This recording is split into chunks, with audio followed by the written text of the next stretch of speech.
SSOD4 remains a pending political undertaking intended to take place at the United Nations' most representative and politically legitimate body, the General Assembly.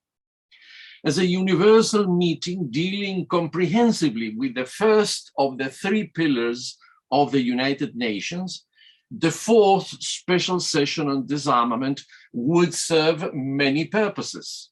The first one being a political reinvigoration of multilateral diplomacy on disarmament, non-proliferation, and confidence building. Confidence building is of the essence because the lack of trust lies at the heart of all problems related to international security, to the security dilemma, to deterrence in general. The reinvigoration of multilateralism would emerge from United Nations member states truly interested in nuclear disarmament and the advancement of human security and international humanitarian law. This is urgent in the current environment of great power competition, which exacerbates the dangers inherent, as I said, in the security dilemma and nuclear deterrence, as exposed by combined arms races taking place or accelerating right now. And CIPRI has provided very good information, in fact, sobering information regarding the levels of expenditure in arms in general, to the tune of $2 trillion US. Its natural model, the model for the SSOD4, should be previous SSODs, particularly with respect to the need for a fully comprehensive approach to international security, of which disarmament is a vital component, but not the only component, and the high level of political participation. One can only remember the participation in SSOD1, for instance, of Malcolm Fraser from Australia, Justin Trudeau from Canada, Valéry Giscard d'Estaing from France, just to indicate the high level of expectation and political participation that SSOD1 elicited at a time of great stress, provoked obviously by the Cold War.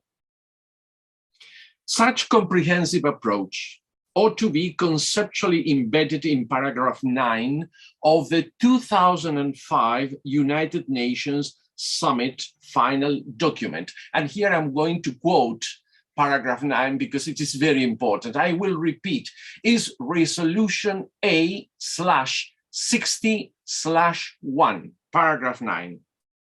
We acknowledge that peace and security, development and human rights are the pillars of the United Nations system and the foundations for collective security and well-being.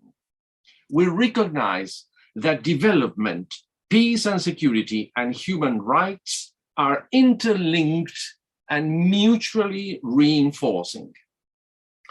As a consequence, we cannot continue to address disarmament and non-proliferation as siloed, if such word exists, siloed big power province dealt with in limited membership venues such as the Conference on Disarmament, paralyzed for more than 2 decades through the abuse of the rule of consensus. SSOD4 would signal a salutary return to democracy in multilateralism.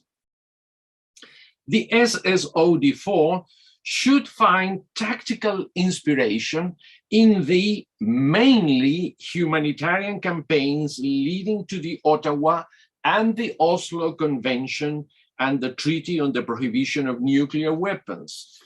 These three instruments, among others, underline the overlapping of disarmament law and international humanitarian law, but also the pressing need to consolidate the human security paradigm, which focuses on the security of human populations rather than the security demands of states.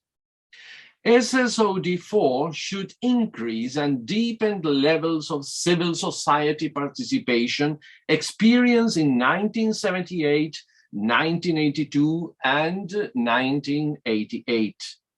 The quest for political legitimacy demands a massive, vital participation of civil society, represented by distinguished NGOs, universally recognized, such as the International Campaign to Abolish Nuclear Weapons, ICAN, which was awarded the Nobel Peace Prize in 2017.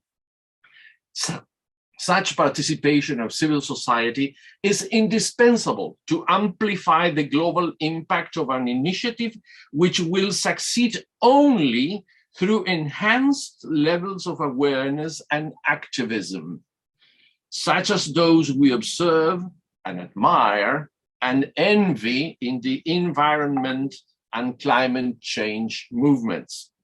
Dissemination and awareness extended to younger generations and incorporating indispensable constituencies such as women organizations will secure a proper understanding of the dire humanitarian consequences of any use of nuclear weapons or any weapon of mass destruction. And here we can only look at the consequences of the COVID-19 pandemic to understand the possible consequences of a malicious use of biological means of biological warfare, which we have up to a point disregarded until lately. So let us remember that the humanitarian initiative in particular highlighted the basic incompatibility between nuclear weapons and nuclear deterrence and fundamental principles of international humanitarian law. And here I'm going to quote from the preamble of the TPNW, such as the principle that the right of parties to an armed conflict to choose methods or means of warfare is not unlimited. The rule of distinction, the prohibition against indiscriminate attacks, the rules on proportionality and precautions in attack, the prohibition on the use of weapons of a nature to cause superfluous injury or unnecessary suffering, and the rules for the protection of the natural environment. Now, the history of the Treaty on the Prohibition of Nuclear Weapons, but also the example provided by the creation of the group of governmental experts on nuclear disarmament verification issues, where I have the honor to serve, demonstrate that a vigorous, articulate campaign conducted at the General Assembly can result in success. Success, of course, measured against the results that we obtain. And here, I'm going to finish with a quotation taken from the excellent occasional paper provided by my distinguished friend, Randy. Here it is, one of the basic documents that every multilateralist should know and that I disseminate among my students in the Chilean Diplomatic Academy. We need to turn disappointment into fresh opportunities for progress. And this is a kind of dictum that we need to bear in mind, especially after the disappointment in which the 10th review conference of the NPT ended. I know that there are positive ways of looking at things, and people say, and people have written, that even failed, quote unquote, failed NPT review conferences, such as the 2005, where I served as chairman of a subsidiary body 3, or even the 2015 review conference provided some elements which turned into positive results, perhaps for reasons not envisaged by those that made those conferences fail. And the case in point, the most important case in point, is of course the TPNW, which emerged from the disappointment, but not just the disappointment, but the desire from non-nuclear weapon states really bent on advancing nuclear disarmament to twist the arm of big powers in a legal way, but a legal way with political consequences, and political consequences that started a process which will continue. We must not forget, never forget, that multilateralism works in long paragraphs through processes. We can compare these processes to Wagner operas, you know, that are lengthy, that are very detailed, but that finalize in a glorious affirmation of human basic values.